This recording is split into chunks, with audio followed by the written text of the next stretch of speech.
Hello Aquarius! Tagalog tayo ngayon. Express lang at mabilisan lamang. Sun, Moon, Rising Sign and Venus March 2024 for Aquarius. General reading to. So, take what resonates and leave what doesn't. Kung hindi nakarelate, carry lang yan. Marami naniniwala ako na nandito ka may rason bakit ka nandito. At may dahilan kung bakit mo napapanood itong reading na ito ngayon. So, meron kang mapupulot dito. Whether or not yung kwento ay kwento mo. May oracle reading kasi ako after. So, pera, career na naman. Aquarius, what's up? Okay, meron siguro pagkakataon. Uy, may langgam. May pagkakataon na binibigay sa'yo, pero hesitant ka na gawin yun. Hesitant ka na kumilos na may kinalaman sa pera. Siguro investment, kaya mo naman, pero natatakot ka siguro business. Niisip mo, parang magtayo na lang kaya ako ng business. Pero parang nagdadalawang isip ka na gawin yun. Siguro kasi may full-time job ka pa. And hindi mo sure kung ayaw mo mag-take ng risk kasi uncertain ang mga bagay-bagay sa iyo. Pero kung naman pag business, 'di ba? Pandami mo siguro iniisip mo parang bakit ako magte-take a leap sa business kung okay naman yung trabaho ko. Pero the fact na nararamdaman mo siya or merong intuitive nudge na gawin mo yung business na yon, then it might be a sign for you. Ito sign na to, 2 of coins for you. Work-life balance ito. Maaaring kontento ka sa kung anong meron ka ngayon. Ito, contentment din ito. Everything is stable. Yung finances mo stable. Pero, alam mo yun, meron lang kutob or whatever na nararamdaman mo na parang, parang gusto kong baguhin yung sitwasyon ko. Gusto kong, tingnan mo, parang siyang nasa snow globe. Ang snow globe, kasi 'di ba parang kailangan mong i-shake para makita mo yung snow. So, maaari itong senyales na kailangan mo nang you need to shake things up. Sorry. Sorry English. I'm trying my best na full Tagalog. Pero Taglish apparently. Anyway, so you need to shake things up kasi kung dyan ka lang magsistay forever, hindi ka tatantanan ng intuition mo, hindi ka tatantanan ng gut feel mo to move past that kasi you need to shake things up. Perhaps nasa contemplative mode ka ngayon, maaaring lahat ng bagay ay sapat sa ngayon, pero merong bulong, parang ganon. Natatakot ka na mag-take ng leap or umalis sa kung nasan ka ngayon. Not necessarily umalis, pwede rin kasing magbawas magbawas lang to. Kung masyado ka ng maraming side hustle o kaya marami kang side jobs, pero part of you, iniisip mo, kaya ko nang mag-venture, let's say freelancing, kaya ko nang magtayo ng consultancy, kaya ko nang mag-business. Matagal ka na siguro sa industry na ito or sa profession mo, tapos merong part of you na parang parang gusto ko na mag-umpisa na ako. O kaya ayoko nang mataksan, ganyan.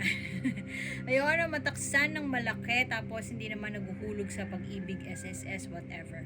Alam ko na kaya ko naman, pwede din kasing ito mag-shift ng career. Pero ito essentially, ito medyo may kaya pa ba? Kaya pa ba, te? So, mukhang yun yung pinanggagalingan nito. Kaya pa ba?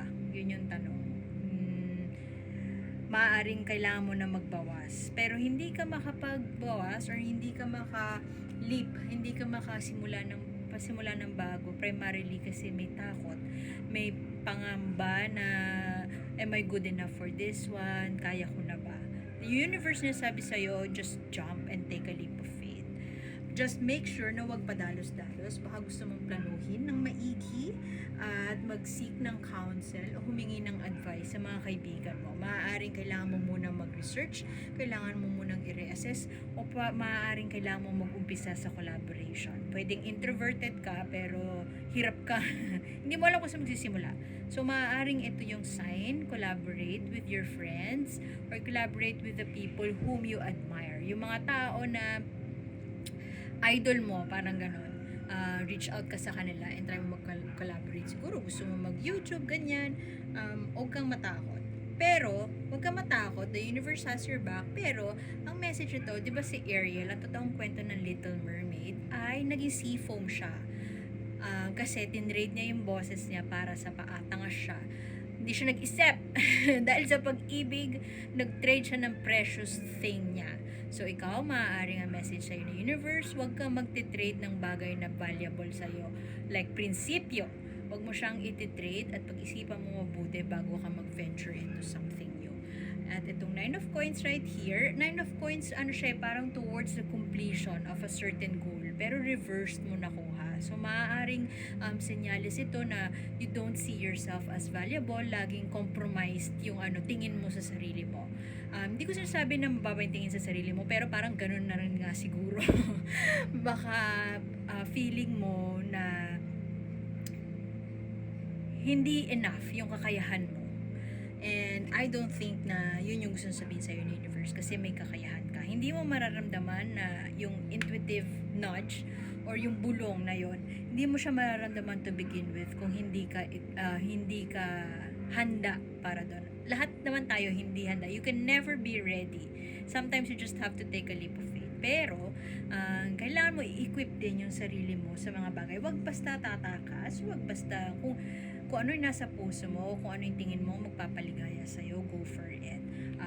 Ang message lang nito ay get out of your, tingnan mo siya o nasa castle niya lang at nakatingin siya sa baba. This could mean condescension, parang ganun ba kababa ang tingin mo sa iba, ganun ba kababa ang tingin mo sa sarili mo, baka gusto mong bumaba or gusto mong makisalamuha, baka gusto mong mag-collaborate sa mga tao na ewan ko, kinaiinisan mo noon or whatever. Ito ay senyales ng isang, maaring ikaw to, kasi air sign to, Aquarius, Libra, Gemini, maaaring may kadil ka na ganon, pero mukhang ikaw to. Ingat sa pagpapadalos-dalos, ingat sa pagpapakawala ng mga salita na hindi naman nakabubuti sa nakararami. Ayun, no, tingnan mo, gusto niya mag-charge forward. Gusto niya go, go, go, pero nakakalimutan niya na papel lang yung niya, airplane niya. So, maaaring maka-gain tayo ng confidence. Halimbawa, sa reading na to, oh shit, kailangan ko na mag-umpisa. Parang epiphany moment na, oh shit, kailangan ko na mag-umpisa. Sabi ni A, ganyan. Umpisa na daw ako. Maaaring yung overconfidence could kill you in the long run, lalo na kung wala kang plano. Maraming may pentacles, so stability ang sa'yo, ang challenge. Kung hindi ko sinasabi na magpakayaman ka muna bago ka mag-leap of faith. Ang sinasabi ko is ma-research mo ng maaga, mainam at makapagplano ng mabuti bago ka mag-trade ng boses mo para sa paa. So, very poetic yun. Pero, save some for yourself.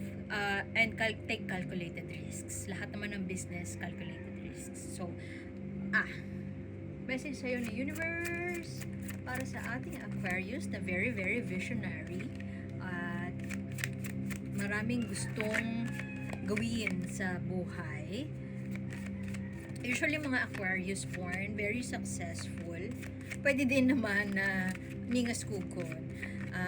Starting with a vision, tapos wala nang follow through. So, ingat ka sa ganong, kung ganun ka, ingat ka. So, wag masyadong nosy. Ingat sa mga, don't poke your nose sa lahat ng mga bagay. Pwede ding wag masyadong chismosa or, don't compare yourself to others. Ingat sa pag-explore, huwag masyadong pakialamero. Huwag masyadong pakialamero. So, yun. And, kung nakikita mo ito si Pinocchio, huwag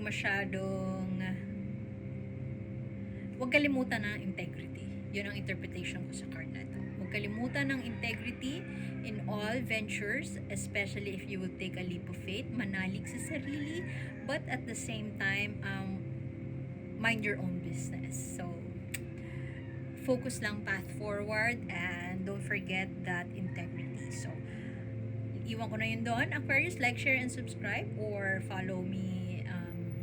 High vibes, Tarot. So, hope to see you next time and bye!